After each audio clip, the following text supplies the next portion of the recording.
വല്ലപ്പുഴ പഞ്ചായത്തിലും ബഡ്സ് ദിനാഘോഷം വിവിധ പരിപാടികളോടെ നടത്തി. ഭിന്നശേഷിക്കാരുടെ ഗൃഹസന്ദർശനവും നടന്നു.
വല്ലപ്പുഴ ഗ്രാമപഞ്ചായത്തിന്റെ നേതൃത്വത്തിൽ ബഡ്സ് ഡേ വിവിധ പരിപാടികളോടെയാണ് സംഘടിപ്പിച്ചത്. ഗ്രാമപഞ്ചായത്ത് വൈസ് പ്രസിഡന്റ് പ്രദീപ സുദീപ് ദിനാഘോഷം ഉദ്ഘാടനം ചെയ്തു. സ്ഥിരസമിതി അധ്യക്ഷൻ CK ബാബു അധ്യക്ഷനായിരുന്നു.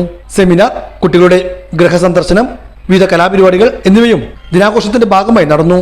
തുടർന്ന് ബഡ്സ് സ്കൂളിലെ വിദ്യാർത്ഥികളെ വീടുകളിൽ ജനപ്രതിനിധികൾ ഉൾപ്പെടെയുള്ളവർ സന്ദർശനം നടത്തി. വൈസ് പ്രസിഡന്റ് പ്രദീപ സുദീപ്, സീരീസ് ചെയർപേഴ്സൺ സലീന, വിജി, ദീപ തുടങ്ങിയവരും സന്ദർശനത്തിലുണ്ടായിരുന്നു. ബഡ്സ് ദിനാചരണത്തിൻ്റെ ഭാഗമായി ഓഗസ്റ്റ് 16-നാണ് ബഡ്സ് ദിനാചരണം നടത്തി വരുന്നത്.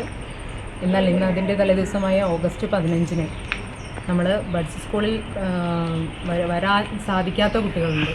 അതായത് തുടരെ ഫിക്സ് വരുന്ന ആ രീതിയിൽ അത്രത്തോളം സുഖമില്ലാത്ത കുട്ടികളെ സ്ഥിരമായിട്ട് സ്കൂളിൽ പറഞ്ഞയക്കാറില്ല. അതിനാൽ സ്കൂളിൽ നിന്ന് ടീച്ചേഴ്സും അതുപോലെ പഞ്ചായത്ത് അധികൃതരും മറ്റും ഒരു ടീമായി വീടുകൾ സന്ദർശിക്കാറുണ്ട്. അങ്ങനെയുള്ള കുട്ടികൾക്ക് എന്തെങ്കിലും പ്രോത്സാഹന സമ്മാനം എന്നുള്ള നിലയ്ക്ക് സമ്മാനങ്ങളുമായി നമ്മൾ വീടുകൾ സന്ദർശിച്ച് അവർക്ക് അത് നൽകി തിരിച്ച് പോരാറുള്ളൊരു സംഭവം വർഷാവർഷം നമ്മൾ തുടർന്ന് ചെയ്യുന്നൊരു പരിപാടിയാണ്. അത് ഇന്നും നമ്മൾ ചെയ്ത് ഇന്നത്തെ ഒരു ദിവസം അതിന് തിരഞ്ഞെടുത്ത്